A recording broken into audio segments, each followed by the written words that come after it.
Infrastructure Planning and Environment Committee. We'll make a start. Thank you.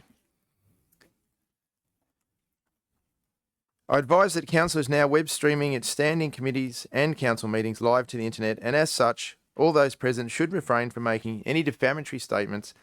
Your attendance at this meeting is your acceptance of the condition that your image may be recorded and streamed to the internet, as well as being retained in the archive of the recorded council meetings and standing committee. Dubbo Regional Council have implemented a new meeting management system called Resolve. Tonight's standing committees meetings will be the first meetings utilising this system, and as such, you may have noticed a change in the presentation of the agenda on the website. The online voting display will not be available for this meeting as staff work with the new system for full implementation. Councillors will also be using the new system during these meetings, and as such, we ask for the community's understanding that there may be a slower pace for this meeting. I now open the November 2025 Infrastructure Planning and Environment Committee, the time being 5:32 p.m. Okay. Can I now call upon Councillor Wells to deliver the acknowledgement? Welcome to country. Thank you, Mr. Chair. I'd like to acknowledge the traditional, the Wiradjuri people who are the traditional custodians of the land. I would also like to pay respects to the elders past, present of the Wiradjuri Nation and extend that respect to other Aboriginal peoples from other nations who are present. And I would go further and extend that respect to all peoples present today. Thank you. Thank you, Councillor Wells. So we have had some applications for leave. So leave of absence for standing committee. I have a request for leave of absence from Councillors Toynton and Councillor Ryan. Can we have, thank you, Councillor Black, to move that, and seconded by Councillor Chowdhury. Sorry. Now I can put the motion. So let's do that. Oh, do we have to? No, they'll onto it shortly.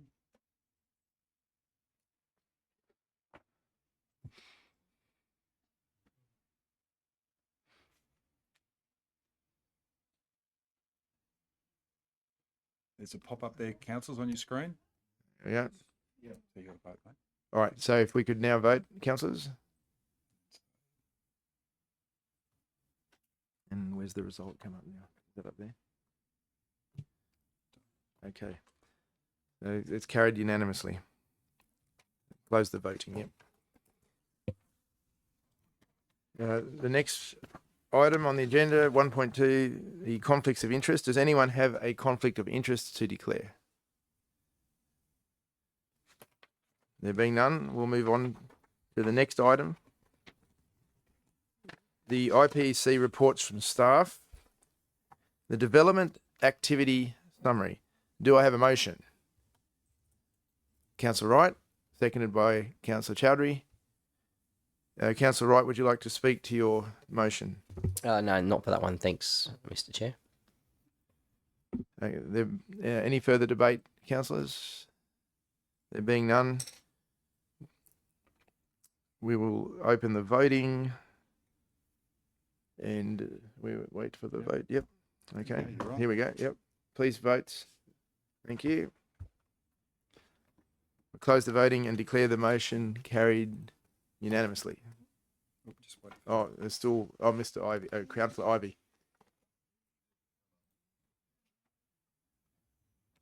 Ah, there it is. Excellent. Thank you. So the next item, 1.4.2, the Montefiores Master Plan Engagement Insights Report and Next Steps. Do I have a motion? Thank you, Councillor Ivy. And a seconder, Councillor Black. Councillor Ivy, would you like to speak to your motion? Thank you, Mr. Chair. Perhaps more a question or clarification than to speak to it.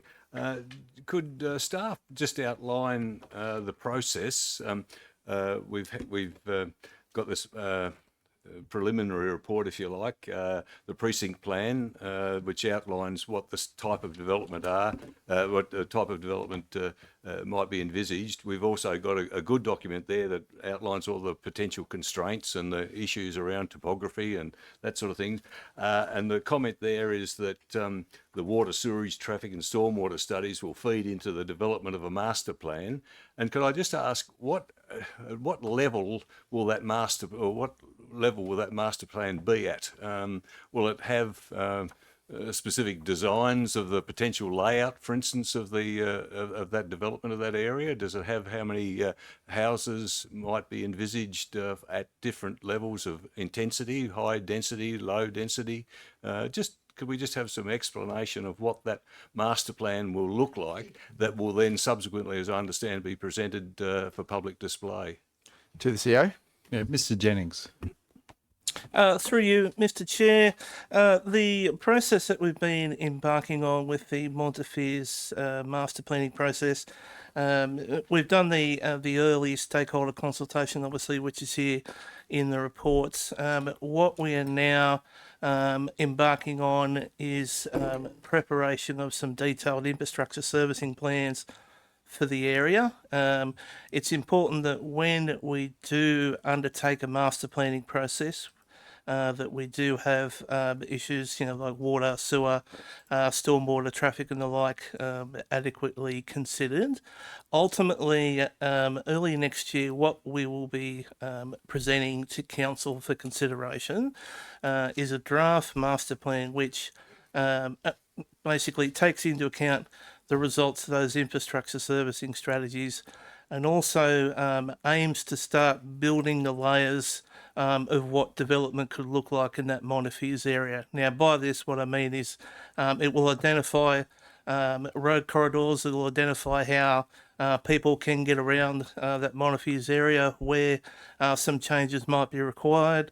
Also, it won't go down to an individual lot level and say, okay, a 600 square metre block right here, but it'll identify at a higher level what densities and what lot sizes might be in different areas of that Montefiores precinct there as well. So the role of the precinct plan there at the moment is just to give that snapshot around what those high level constraints are in that overall area.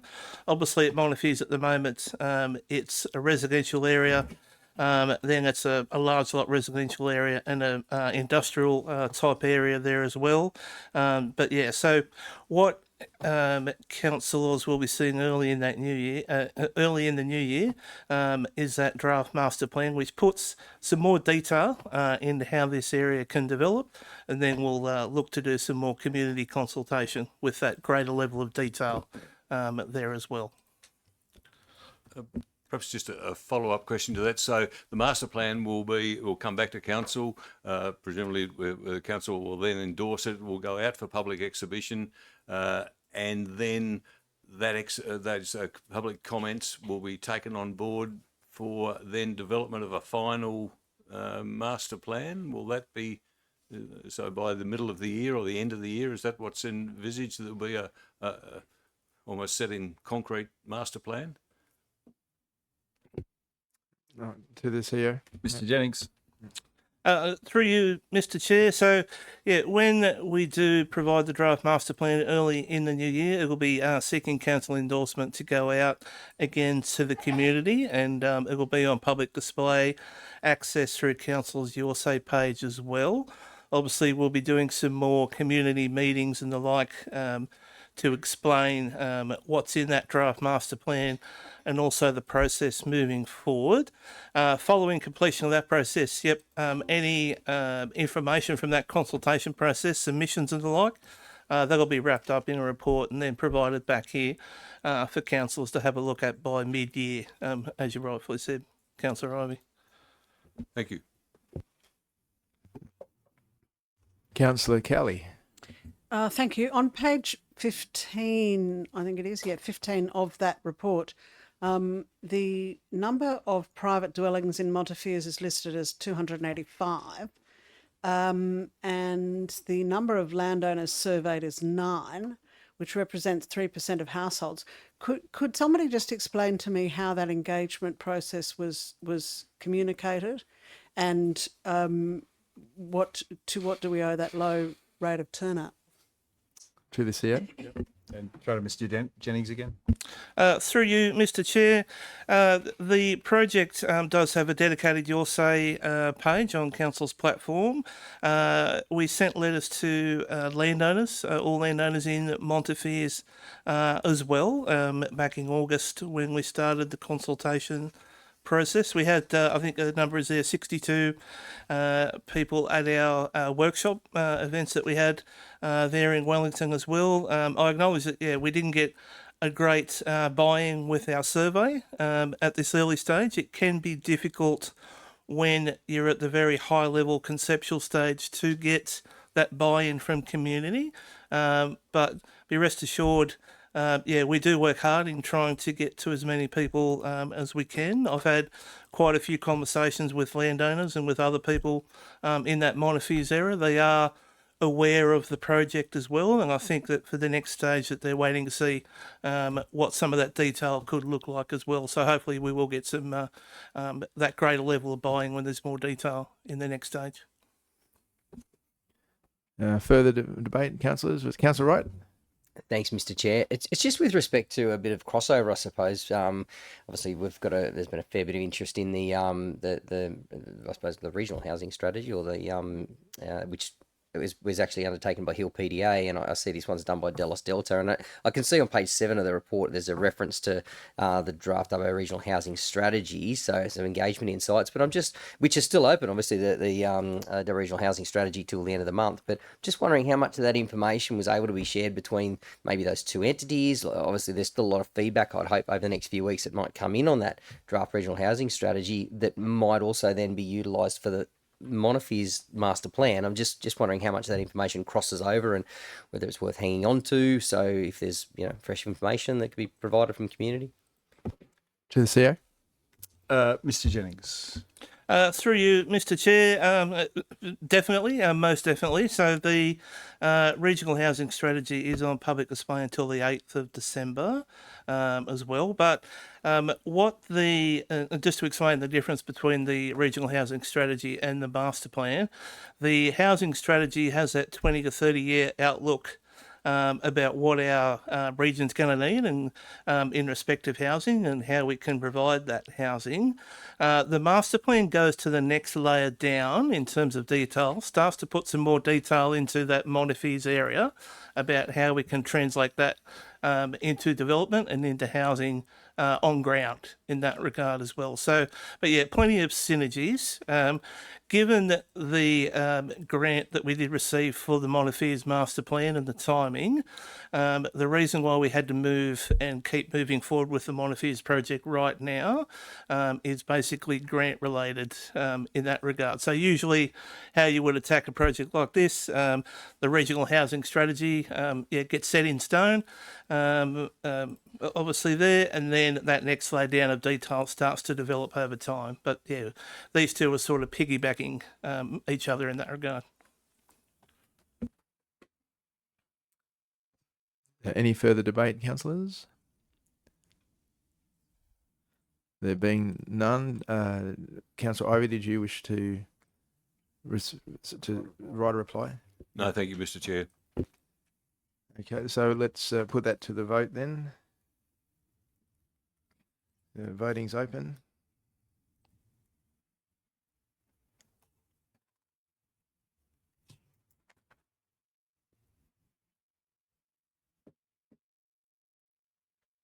And counting, yep, and it's carried unanimously.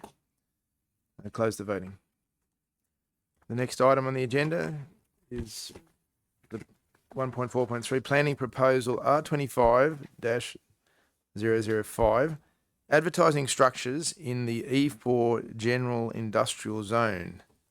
Do I have a motion? Councillor Chowdhury, sorry, and a seconder? And Councillor Black. Thank you. Councillor Chowdhury, would you like to speak to your motion? No, thank you, Mr. Chair. Any further debate? Councillor Cowley, yes? Thank you very much, Mr. Chairman. could we just have some clarification as to exactly what this the impact of this proposal is in plain English, and what the reason behind the motivation for the proposal, and supplementary to that, could we have again some clarification about the kinds of signage that will and won't be allowed, and if it will impact on charitable and not-for-profit events? To the CEO. Yep, Mr. Jennings. Through you, Mr. Chair, just to explain what the planning proposal is about.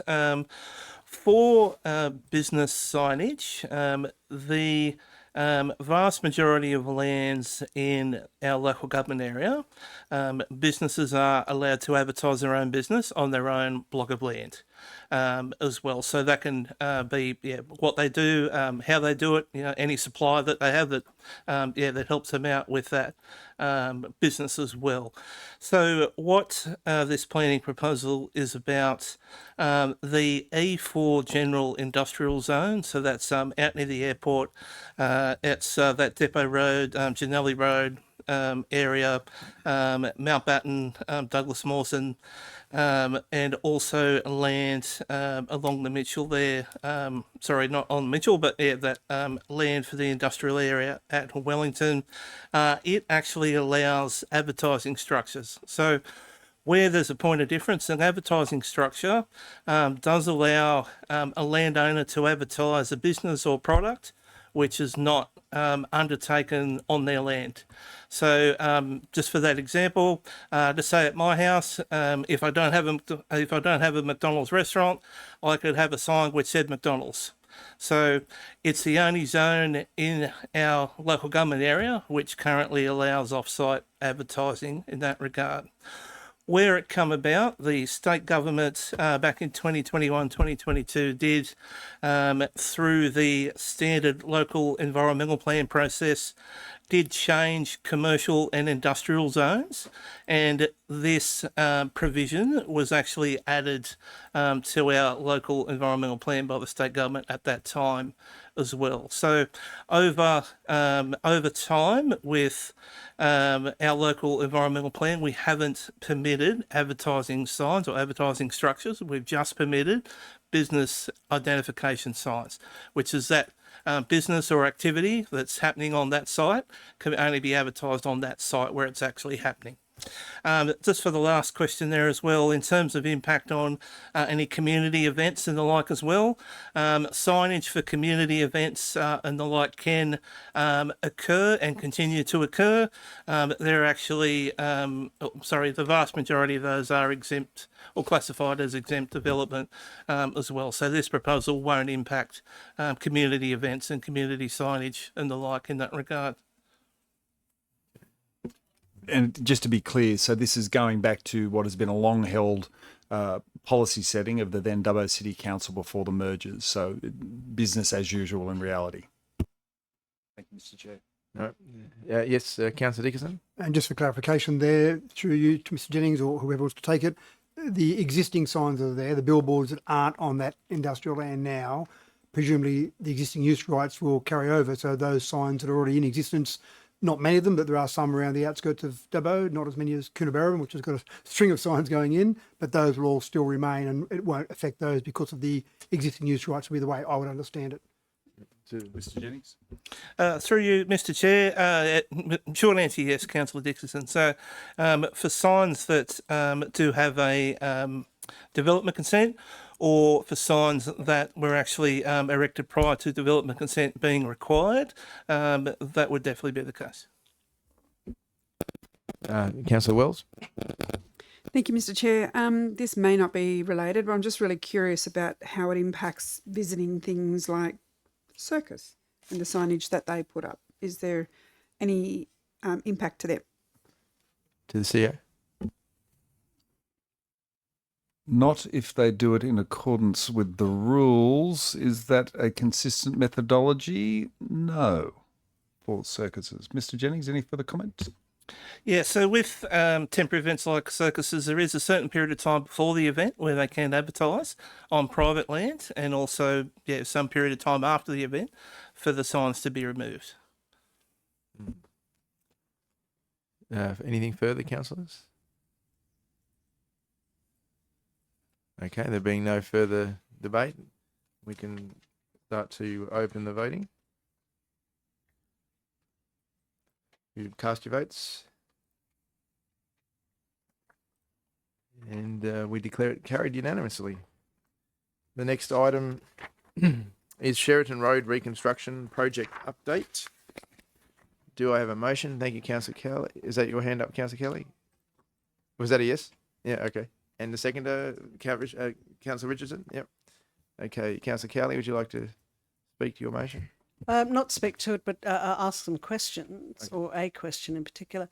Are the schools involved along Sheraton Road, are they generally happy with the progress of this process? To the CEO? Mr. Flagler or Mr. Johnson? So yeah, the schools have been consulted with leading up to the project as well as throughout the project. There is some more consultation to undertake with some of the schools and the bus services now that the design is getting close to finished. But yes, leading up to the project and to determine the outcome that we're trying to drive from the reconstruction project, they have been consulted with, and it's all been positive. And good relations with the schools. Supplementary question. Sorry. Yes, if I may. Councillor Kelly, supplementary. What were their? Did they have any concerns at all in the initial stages of the project? Yes. So the initial consultation, the main contention was around the heavy haulage vehicles coming from the quarries operating on Sheraton Road. Recently, councils installed trucks prohibitive signage on Sheraton Road, which has eliminated the heavy vehicles during school hours. So that has resolved that issue, and so the schools are quite happy with that outcome, and know that the road is going to be reconstructed moving forward. So we're working closely with them during the design phase. Councillor Ivey? Thank you, Mr. Chair. Again, a question through you. One of the reasons in the report given for the delay and one of the project challenges was the presence of hard rock subsurface conditions within the area. I would have thought a hard rock subsurface for a road is actually a good thing, not a bad thing. But is there another issue associated with that issue of hard rock surfaces which is causing the delay? To the CEO? Yeah, Mr. Flagler. Through you, Mr. Chair. Thank you for the question, Councillor. So during our site investigations, it was established that there's extensive hard basalt rock throughout the footprint of the project. So that includes the area as well as at depth on the project. And that hard rock is obstructing our proposed road reconstruction and the other infrastructure like stormwater.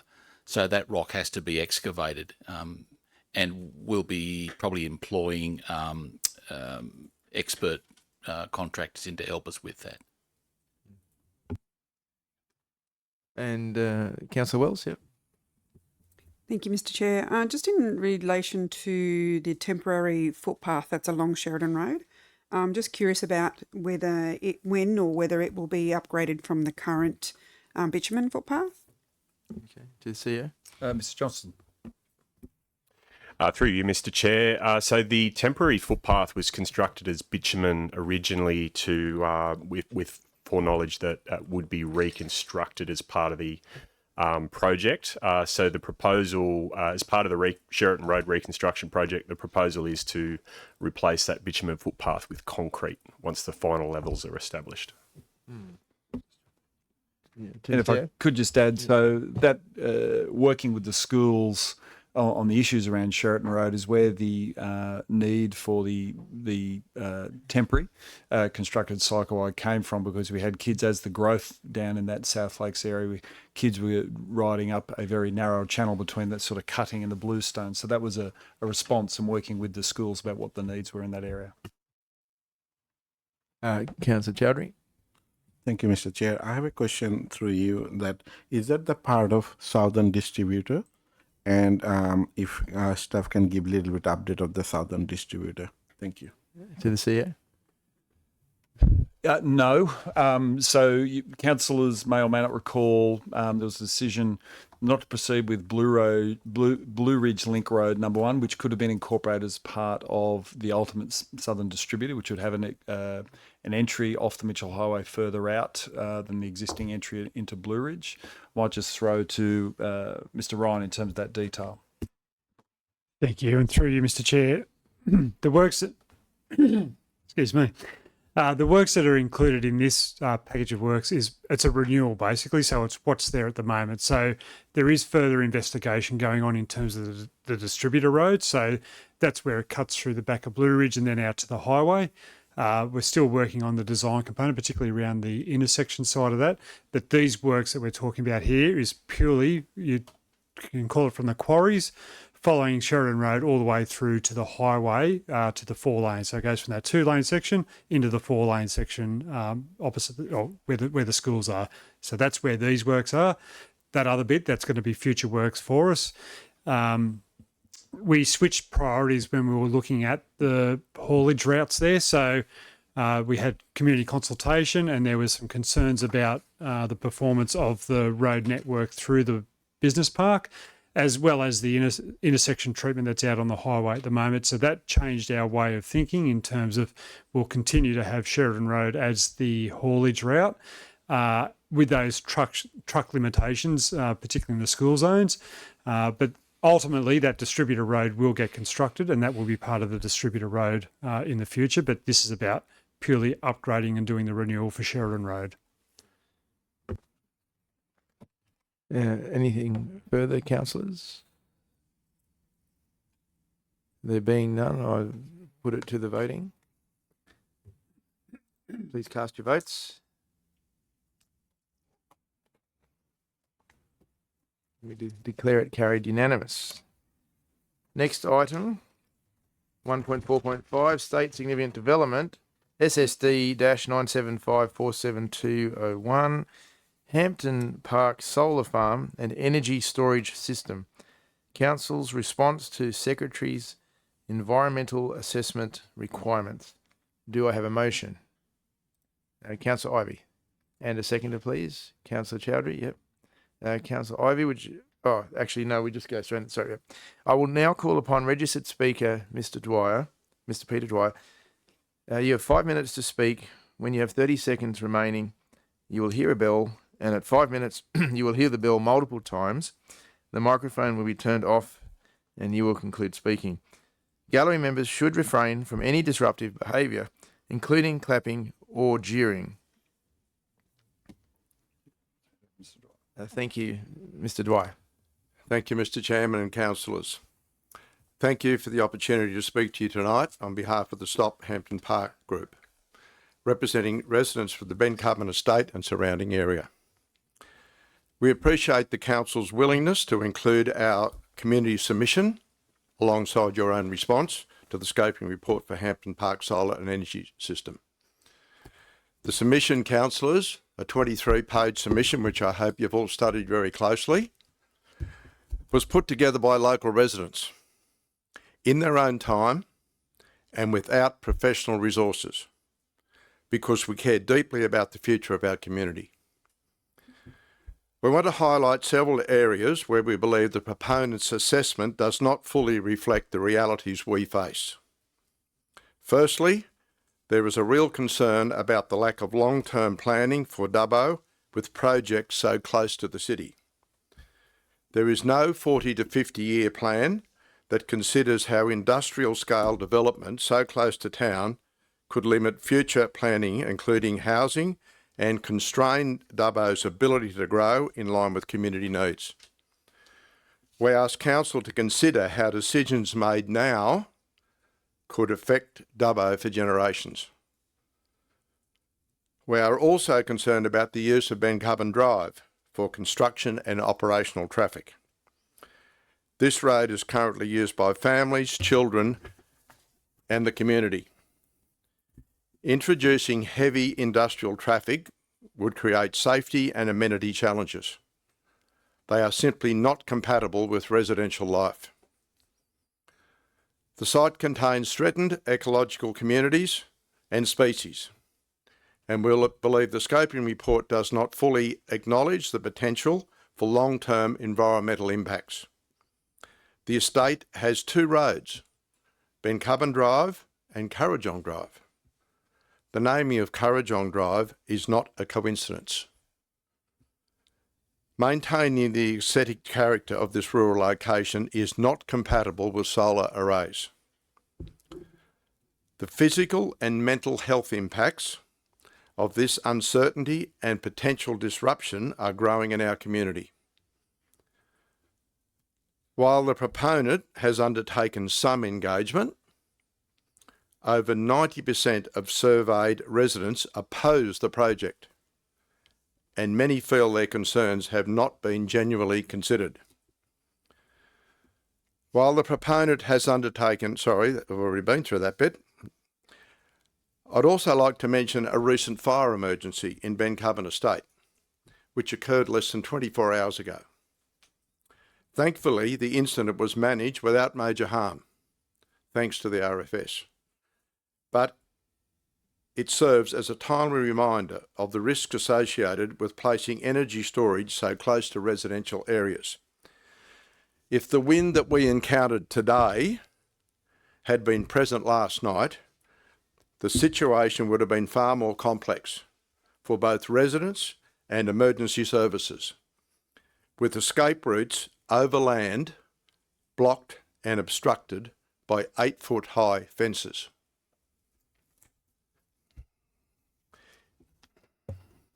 We ask that Council's response reflect the need for careful consideration of such risks in future planning. We understand that as a state significant project, the final decision is not in Council's hands. However, the guidance you provide is important. We respectfully ask that you expand your response to reflect the real risks and lived experience of the community, not just limiting guidance to staying in between the lines. Please take seriously our suggestions regarding long-term planning, fire and fencing risks, the use of Bencubben Drive and health impacts. We also ask that you advocate for more expansive, transparent and independent assessment of the project's impacts.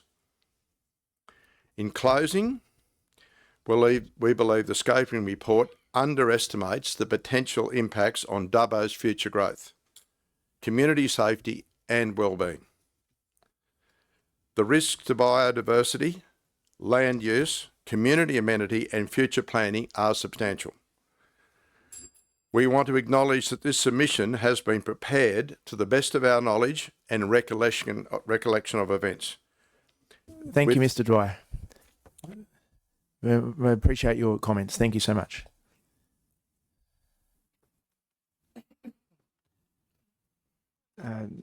Back to the original move of the motion, which was Councillor Ivey. Is that right? Yep. Or should I have asked for further debate? Yep. Speak to it. Yep. Thank you, Councillor Ivey. Yep. Thank you, Mr. Chair.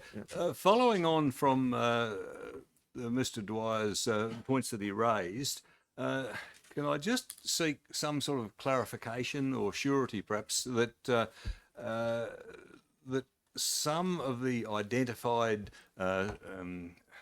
issues or some of the identified actions which are needed should this project go ahead, that Council will be able to make a further submission and actually identify some specific issues which the proponent will have to address and incorporate in the final project. The submission that we've got here now, which is good, but it doesn't go to the many nitty-gritty items. It does refer to the fact that the proponent will be required to, for instance, pay $850 or will be requested to pay $850 per megawatt to the council per annum. But what about the additional infrastructure that might be required, again, to address some of the issues which Mr. Dwyer raised? It says the planning agreement must also not be used to offset the primary development impacts. And following on from one of the things that Mr. Dwyer just said, the issue of Ben Cubbon Road, for instance, if that's to be used as a major thoroughfare for the construction activities, when do we as a council say, if you're going to do that, this is what's got to happen to that to that infrastructure? Is there an opportunity to do that? Because it's certainly not raised in this initial submission. Thank you, Councillor Ivey. To the CEO. Yeah, Mr. Jennings. Through you, Mr. Chair. Just probably, I'll probably start at the back and work forward. Sorry, just in your sort of questions there, Councillor Ivey. In respect of things like infrastructure and traffic and impacts on Ben Cubbon Road, our submission does discuss the need for that very detailed traffic impact analysis, looking at not just construction traffic. This is about how people go about their daily lives, their businesses, safety, how people use Ben Cubbon Road. Yeah, it's not just about construction. It's about the residents that are living there as well, and about how, really about how these things, do look to be managed or not, of course, in that regard. The obviously at this stage where the project's at, this is the Secretary's environmental assessment requirements. This is making sure that the range of studies and those technical assessments are up front, so the proponent does know, and that the Department of Planning can include these in their requirements moving forward for the project. That's to make sure that the proponent is held to account for that true cost of business with this project as well. There is 2 or 3 pages there of infrastructure and traffic commentary in the submission, but obviously then there will be that detailed study that's done there as well from the proponent, or has to be done. Council will see that at the environmental impact assessment stage as well for the project. So with this submission coming to council, which means the next submission that council makes has to come to council as well. That's to the elected body to have a look at in that regard as well. So just on some other issues, there's some commentary there from Mr. Dwyer's presentation there as well. Bushfire assessment, we have included some information there in number 13 about that the proponent really needs to consider whether that additional access point is needed for the project as well, and really what is that bushfire impact assessment mean for those residents of Ben Cubbon Road as well. And then again, one of the other key, or really 2 of the other very key points that are in our submission that have to be looked at by the proponent is that social impact assessment. And I can't stress enough about how important that assessment is. It's about making sure that the proponent does a very deep dive in understanding and doing very detailed consultation with those nearby residents about what is those special attributes and aspects about living in that area, what impact will this project have, and the like as well. And the other thing, of course, is visual impact. So visual impact's very important, as we all know, with solar projects and any renewable project, to make sure that a full and proper assessment of those types of impacts are done at that next environmental impact assessment stage as well. So I hope that, clarification. Just if I could just add prior, councillors, thank you, Mr. Chair. And what we've done, and we've certainly briefed the planning department in terms of who looks after state significant, and this is a point of difference from how we've operated previously, but also how other councils, community isn't invited to make a submission on the SEARS, on the scoping study, but we have attached the community feedback there, and we're certainly, I know Steve has worked with representatives of the community there, so that direct voice can be incorporated, and it is incorporated in our submission to the Secretary for the consideration this year's as well. So that broader range of issues that the community have told us and represented to us in writing is a submission, and we've briefed the relevant parts of planning that that's how we roll in our community. Councillor Ivey, yes? Just a follow-up point on that. Look, I agree that so the submission's there and it identifies all the issues of concern, quite rightly. But one thing I would like some comfort in the fact that we will, as a council, get another opportunity to say, look, okay, here is the concern, being it, say, let's pick out visual, for instance. As a response to the issues about visual contamination, we, as a council, request that a setback be introduced and a particular degree of vegetation be established, or, you know, and I'm picking that right off the top of my head at this stage, but I'd get some comfort in the fact that if we as a council will later have the opportunity to try to make some of those specific conditions addressing the concerns mandatory. Is that possible, or will that be likely? The CEO? Yep. So remember, this is the stage of where the government will be saying, thou shalt study, insert what they've got to study. What you're describing there is when they've done their studies and they bring back the results of their studies and how they address the matters brought forward in the studies. That will be that next formal stage where which council can contribute, but also any member of the public can contribute as well. But I'll just throw to Mr. Jennings for any more clarity.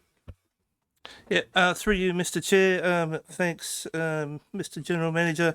So most definitely at the environmental impact assessment stage. So ordinarily from the issuing of the Secretary's environmental assessment requirements, so this stage, it's at least 12 months, if not longer, before that environmental impact assessment would be lodged by the proponent. I'd probably think closer to 18 months.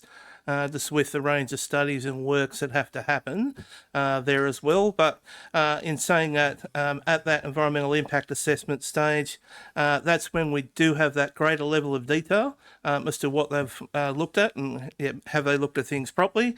Then that gives us the opportunity as well to have that greater level of input to specific details, as you touched on, Councillor Ivey, in respect of like landscape treatments here in this location, type of fence in this location as well, and then council's response, so the staff response to the environmental impact assessment will come back to the elected body for consideration as well before it goes off to the Department of Planning. So again, as Mr. Wood touched on, that's the stage where the public do have that ability and that access to lots of submissions, and that's usually a 28-day period.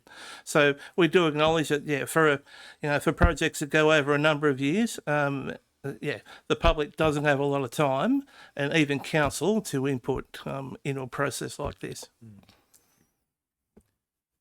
Councillor Cowley? Thanks anyway, but asked and answered. I just, my concern is echoes Councillor Ivey's in that there be another step at which we can be a little bit more robust. Right, for instance, Mr. Jennings has identified the importance of the social impact, and I think your precise words, we can't emphasise enough the importance of the social impact of this proposed development. So like Councillor Ivey, I would like to see the next step being a little bit more specific than just to applicable guidelines, not to be a tick box approach, to enunciate exactly what it is that we want from the environmental impact statement. Thanks, Mr. Chair. Just echoing those comments as well. And I was going to use a road as an example, but so when that EIS comes back, obviously the proponent will come up with solutions that they deem to be acceptable and to address concerns. But I'm guessing council can be quite to blunt in their response to indicate that unfortunately that solution you've come up with is unsatisfactory for this reason. We can be as clear and we don't have to provide solutions, but we can certainly say the solution you provided is unsatisfactory. Try again. I guess that could be frustrating for a proponent if they continue to occur. We can.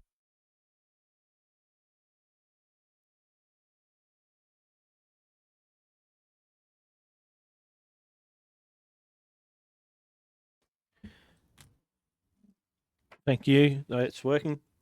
Look, thank you to the Stop Hampton Park and Stop Boree Creek community groups for turning up again tonight. Look, just keep doing what you're doing. I'll be down in Sydney next few days, and if I get the chance to say to any of the ministers about the feeling in the community, I'll certainly do that. Yeah, look, one of the big problems is about the potential to have solar panels all the way along both sides of the highway on the Wellington Road between Dubbo and Wellington, and no one wants to look at them, is pretty much the community sentiment out there, and there's not enough being done at projects around the place. I was looking at one the other day where it was like a 5 metre amount of vegetation, and they've got it on the diagrams looking like a tropical rainforest in 5 metres, and that's just not the case in our area. So the state government's really not doing a lot to help themselves, but we'll be able to help them a bit once the EIS comes out, if it gets that far, where we can say what we want on the visual impact mitigations and a few other things. So just broad brush approach on how things go, but especially the visual impact, and that the state government really should be doing a lot more if they want community buy-in, or actually look after the communities and give them what they want. Thank you. Pencil, if it's all right. Thanks. Any further debate, councillors? If no one else, I might just ask the question, if I could, to the relevant. I was wondering, maybe I might have missed it, but when I read it, was there a reference at some point to the cumulative impact of solar and wind renewable energy projects or weather-dependent projects in our LGA in terms of projects going forward, to the CEO?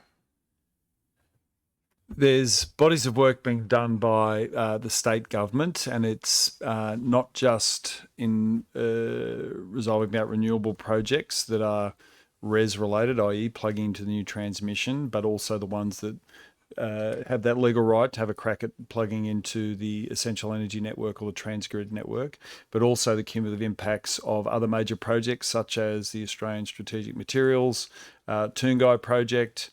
I know Midwestern has been part of that cumulative impact study with Warren Bungles as well, and they've got some major projects, whether it's a coal mine upgrade or the some other mining projects as well. So there's certainly been some analysis on the cumulative impacts done by the state government, by which they can then use to assess other projects as well. Thank you for that one. Was there any further comments? There being none, we'll can put it to the vote. Cast your votes, please, councillors.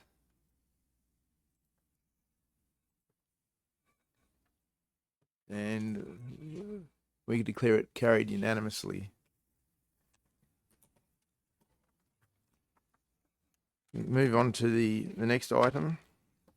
1.4.6 Fire Safety Inspection Reports. Do I have a motion? Councillor Black, seconded Councillor Richardson. Councillor Black, would you like to speak to your motion? No, thank you. Further debate, councillors. There being none, put it to the vote. We'll open the electronic voting. Please cast your votes. And it's carried unanimously. The next item, development application D2025-149, service departments. Do I have a motion? Councillor Wright, seconded Councillor Wells. Councillor Wright, would you like to speak to your motion. Thanks, Mr. Chair. Look, obviously, happy to take staff recommendations with a number of these things that can be a little bit complex. But just had a couple of questions, though, maybe seeking a bit of clarity around this. I know there's some comments there that indicated that it might have been initially deemed tourism or accommodation. There's also some comments there that sort of insinuate that it may be something other than that. I'm just wondering if we might be able to get if we could elaborate a little bit further on the thoughts of council for that particular development and why we're seeing that rejection. To the CEO. Yeah, I'll pass to Mr. Jennings. Excuse me, through you, Mr. Chair. So where we've got to with this development application, it has been lodged for the purposes of service departments under our local environmental plan. Service departments are a permissible form of development on the land where it's been proposed, the RE2 private recreation zone. With the development application, there hasn't been enough information provided by the proponent for us to form the opinion that it is for a permissible use of service departments in our local environmental plan. And I'll point to two points with the definition of service departments. Service departments do discuss that they are for the purposes of tourist or visitor accommodation in that regard. And with how the development has been proposed, we do have quite a lot of questions and some outstanding information that the proponent hasn't come back to us over a significant period of time on to clarify as to whether this is a genuine service department development or is it a different development type which isn't permissible on this site. So in that regard, residential accommodation isn't permissible on this site. So that's a range of residential accommodation types, construction workers accommodation and the like as well. Also, there is still a range of further information requirements that the proponent hasn't addressed at this stage. And then what those further information requirements specifically relate to is really the suitability of this site and this location. It's adjacent to two hard rock quarries as well. It's really about, is this site suitable for a service department development in that regard as well. So yeah, at this stage, the proponent hasn't come back to us to assist with that further information, those solid inquiries and well-grounded inquiries that we do have, and it has been over a significant period of time. So with this report, we really have got to a point that we can't move forward at this stage. To the CEO. And just to be very clear, that private recreation RE2 zoning in that area around the quarries was established to create a buffer zone between residential areas and the quarries, hence the concern of the planning staff.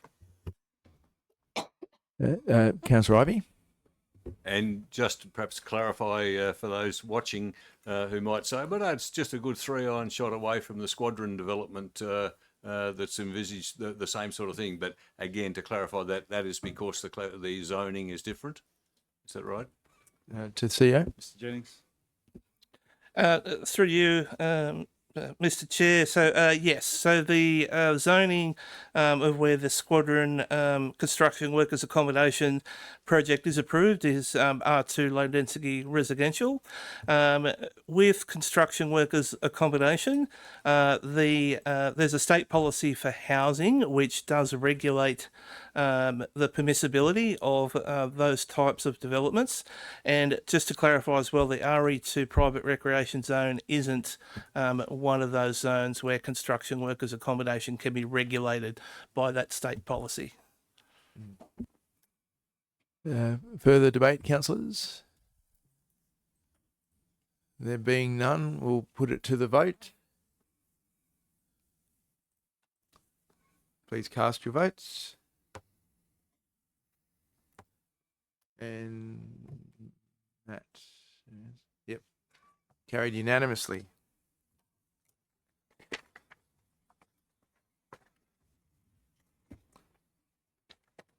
As there are no further items, I declare the Infrastructure, Planning and Environment Committee closed, the time being 6:25 p.m.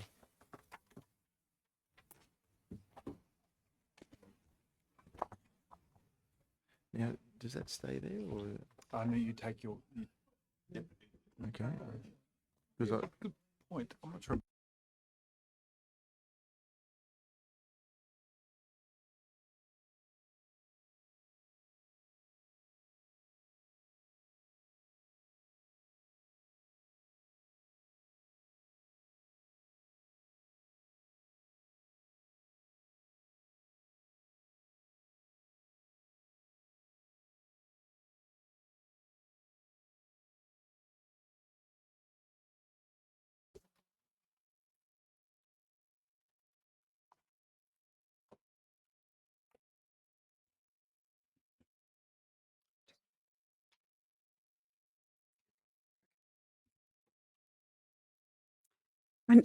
I now open, councillors, we're ready to kick off. I now open the November 2025 Cultural and Community Committee meeting, the time being 6:26 p.m.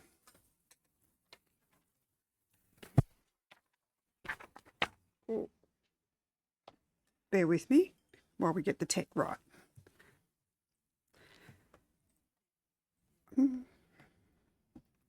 We are up to CCC conflicts of interest. Does anyone have any conflicts of interest to declare?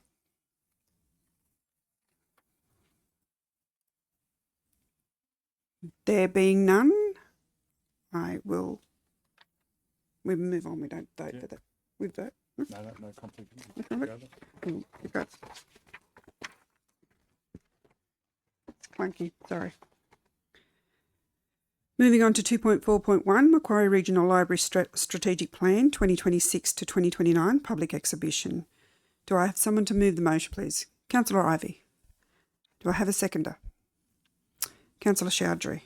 Councillor Ivey, would you like to speak to your motion? Thank you, Madam Chair. Look, again, it's a good opportunity to comment really on the operation of the libraries.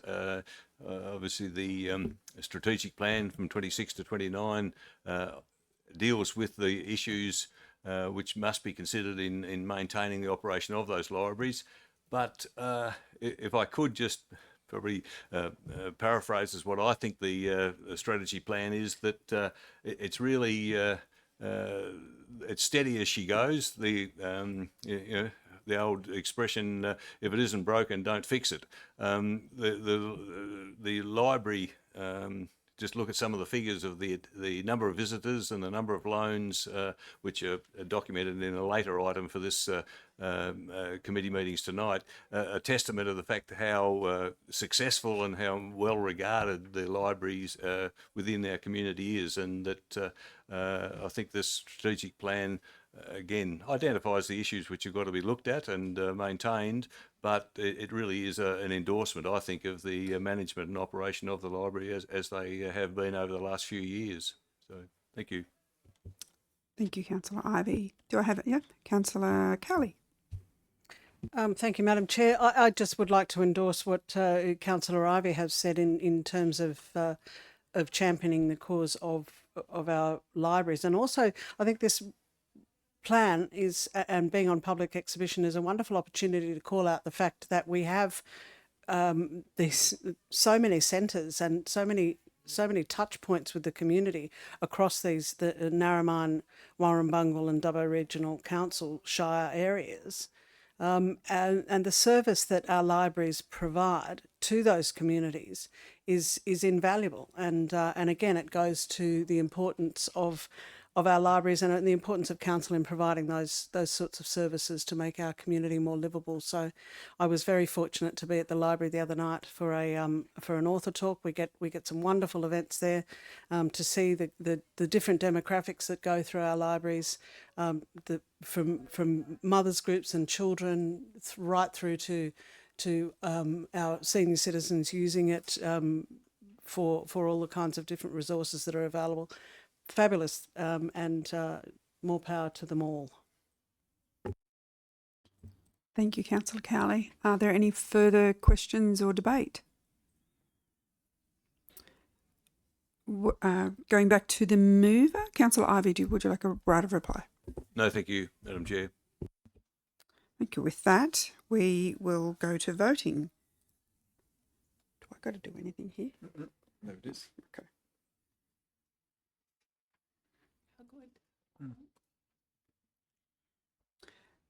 We'll close the voting, please, and that is carried unanimously. Thank you.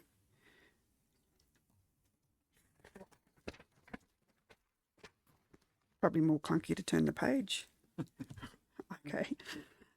We'll move on to 2.4.2, the draft event permit policy. Do I have Councillor Chowdhury, and do I have a seconder? Councillor Cowley. Councillor Chowdhury, would you like to speak to your motion? No, thank you, Madam Chair. Councillor Cowley, you've got some further debate. Thank you, Madam Chair. Just a question.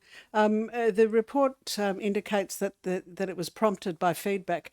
I was wondering if we could just get some clarification or just an explanation of what that feedback, the nature of that feedback is or was. Yep. Thank you. To the CEO. I'll pass to Ms. Willits. Through you, Madam Chair. We received feedback during the consultation around the development of the Dubbo Regional Event Strategy in terms of the paperwork that's required by Council to permit events. From time to time, it is quite labour intensive, but what we want to do is we wanted to provide clarity around why we asked for that information. So this provides transparent framework for why we asked for that information under Section 68 of the Local Government Act, and it also supports best practice event management as well as land use. So it's the framework that we use to permit public events on public land.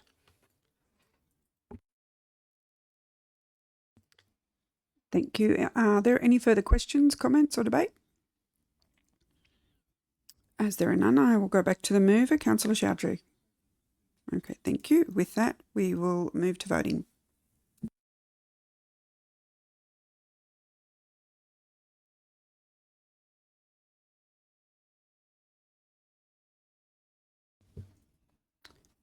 And we'll close the voting, please.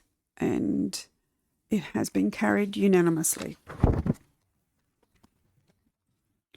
My gosh. 2.5, closure of the Culture and Community Committee, and time being 6:33. I think that's a record.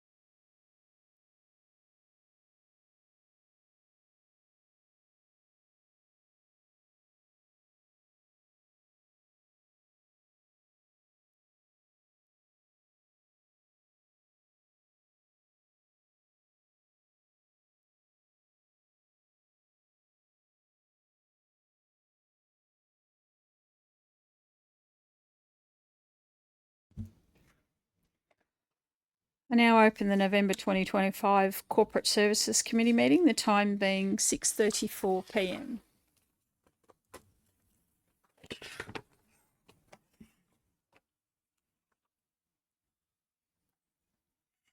Oh, just did that. Okay, all right.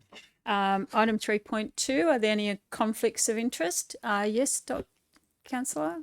Thank you, Madam Chair. I have a 4.1.2. St. John's College land acquisition for Sheraton Road project. Non-pecuniary significant because my son study on that college. I'll leave the room. Thank you. Thank you. Anyone else? Okay. Item 3.3.1, report of the Villages Committee meeting, the 13th of October 2025. Do I have a motion? Councillor Chowdhury and seconded Councillor Black.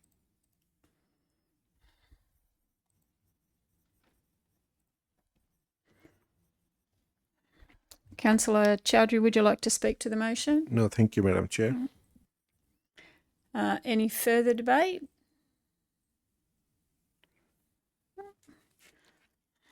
I'll now open the voting.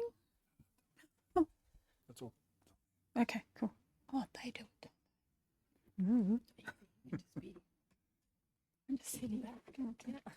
I'll do that. I've been doing that all day.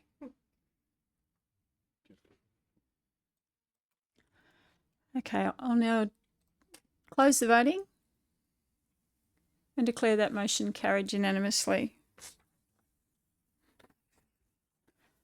Item 3.3.2, report of the Wellington Town Committee meeting on the 15th of October 2025. Do I have a motion?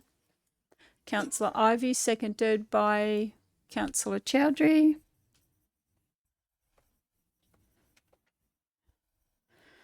Councillor Ivey, would you like to speak to the motion? Thank you, Madam Chair. I wasn't at that meeting. I was away. But again, from the minutes and speaking to some of the people that were there, I think it was pretty productive.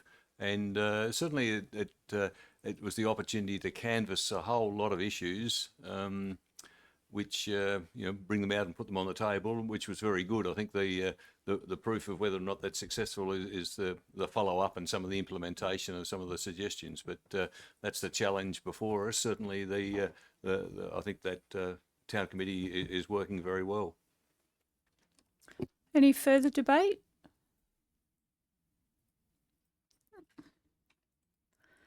Okay. I'll now open the voting.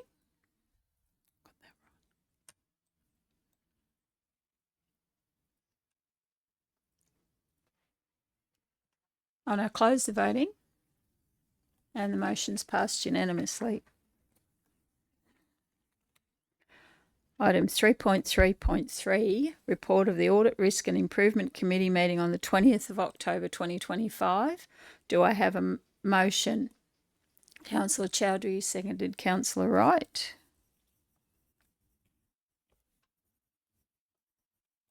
Councillor Chowdhury, did you like to speak to the motion? No, thank you, Madam Chair. Any further debate? There being none, I'll open the voting.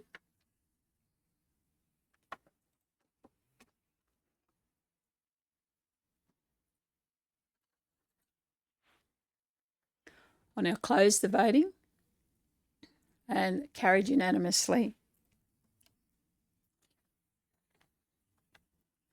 3.4.1 monthly reporting snapshot for councillors, October 2025. Do I have a motion? Councillor Wright, and seconded by Councillor Chowdhury.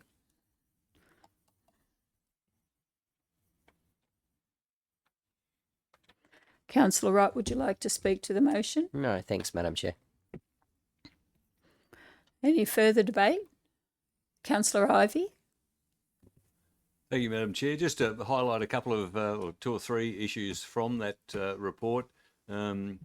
Start with the good news first. The number of library visitors I mentioned earlier in speaking to the strategic report, that the visitors and the lending interactions, if you like, through the libraries have just continued. They were good to start with, and over the last 2 or 3 years, they've just continued to increase, which is again, as Councillor Cowley said, is again illustrative of the value that the community puts on the libraries. I got a bit excited about looking at the Caves occupancy rates, which looked like they were much, much higher than before. And I thought, finally, we've that resource out there is being recognised and is being appreciated. But in checking with staff, I find that it's really the apparent increase is not really an increase. It's just a reporting no, it's not a glitch of reporting. It's just a change in reporting technique. So the actual occupancy is not much higher than it was before. On the negative side, obviously, we noticed that the time taken to answer calls into our service centre has dipped below what we would accept as the target. The number of abandoned calls, particularly too, is below target. But again, looking at the council debt levels that we've managed to keep well under control during July, August, September and October, which is good. But again, I'm not 100% sure whether that really reduction in debt is a real thing, or it's more, it might be something to do with the reporting. But anyway, it is certainly it looks favourable compared to the debt levels of the previous year. Thank you. Thank you. Any further debate or comments? Councillor Wells. Thank you, Madam Chair. I'm just really curious, page 6, where it's the service performance of the domestic waste. So, for 2023 in the recycling, it was a really good performance, but for other years it's not. I'm just wondering whether there's any rationale as to why it was so good then and not now. To the CEO. Yeah, Mr. Jennings. Through you, Madam Chair, with some of our waste data, it can be difficult to find a line through there in terms of what's been happening in the world. I would love to see it higher, most definitely. And I think as a council, yeah, I would love to see it higher.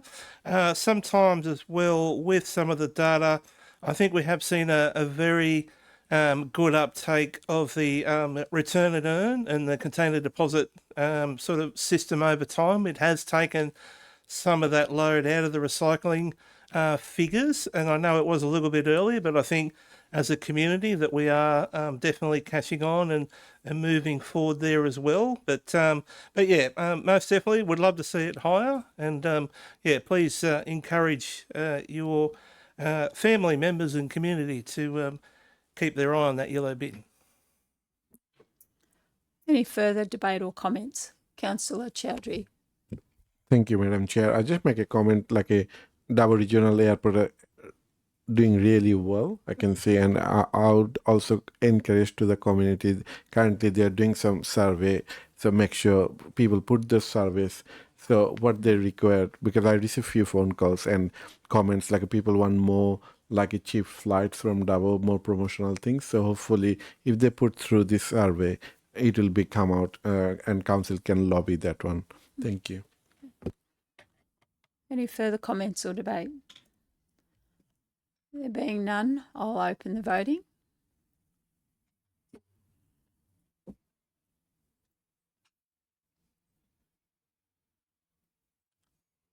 I'll now close the voting, and the motion's passed unanimously. Item 3.4.2, Local Government Remuneration Tribunal and other submissions by Council. Do I have a motion, please? Councillor Cowley, seconded by Councillor Wells. Councillor Cowley, would you like to speak to the motion? No, thank you, Madam Chair. Any other debate? Councillor Ivey. Thank you, Madam Chair. I'd just like to call out the fact that we, in making the submission, which I gather is consistent with previous years, have said to the state government, listen, it is a conflict of interest for councillors to recommend the setting of the fees, and we've appealed to them to please refer it to an independent body to make that ruling on what the fees will be. I gather that's consistent with what we've said for previous years also. It's never been acted upon or replied to, which I think is a pity. But so I think it's just important to realise that again, we are not in the business of recommending what our fee level will, or what our remuneration level will be. Thank you. Any further comments or debate? There being none, I'll open the voting.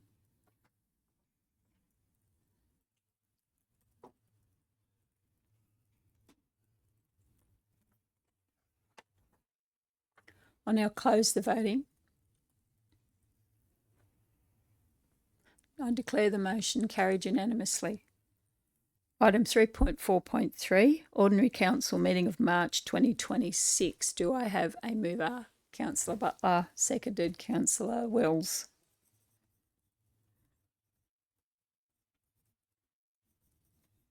Councillor Butler, would you like to speak to the motion? Only just to say that it's a good idea. So wanted to thank everyone for that, and we'll go well. All right, thank you. Thank you. Any other comments or debate? I might just make a quick comment. I think it is a good idea to have the 2 council meetings in the Wellington Chambers in February and March next year, and we did sign up and say that we would have a certain number at Wellington, and it will also help us and staff to get used to the new program down in the Wellington Chambers as well as here. So, and I'll just, now there's no further debate, I'll just open the voting.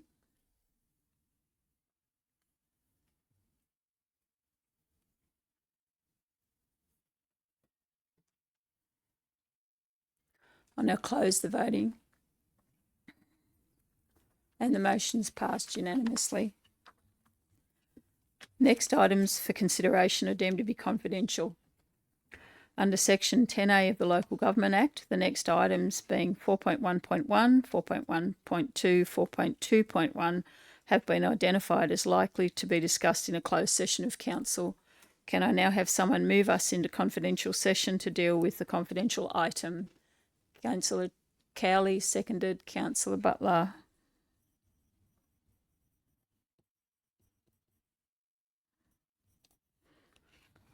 We've had no applications from members of the public to make their representations regarding whether the meeting should be closed to the public. I will now open the electronic voting.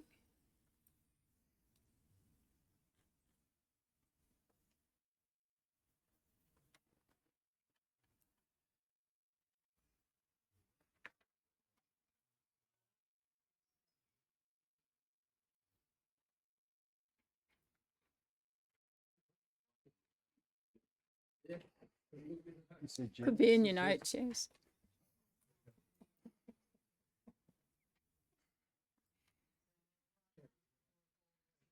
Just do it. Okay, there you go. Okay. I'll now close the voting and the motion is passed unanimously. I declare the motion carried and we will move into closed session, the time being 6:47 p.m. The streaming will now be turned off and any members of the public will be asked to leave the chamber. The chamber will be reopened and the live stream restarted after deliberations on these matters with the resolutions to be made public. Please stop the web streaming.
Committees return to open session at 7:07 p.m.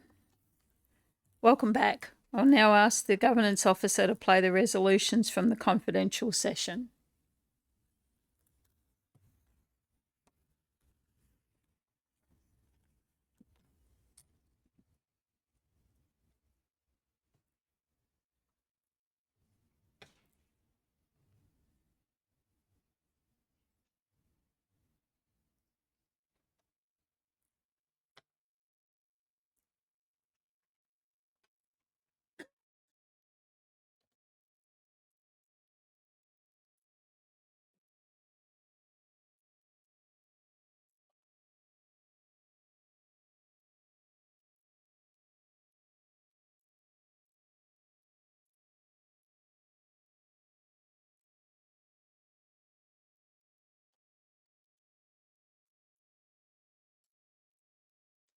There are no further items for consideration of the standing committees, and I declare the meeting closed, the time being 7:08 p.m. Web streaming is now being completed. Thank you for your attendance. Please stop the web streaming.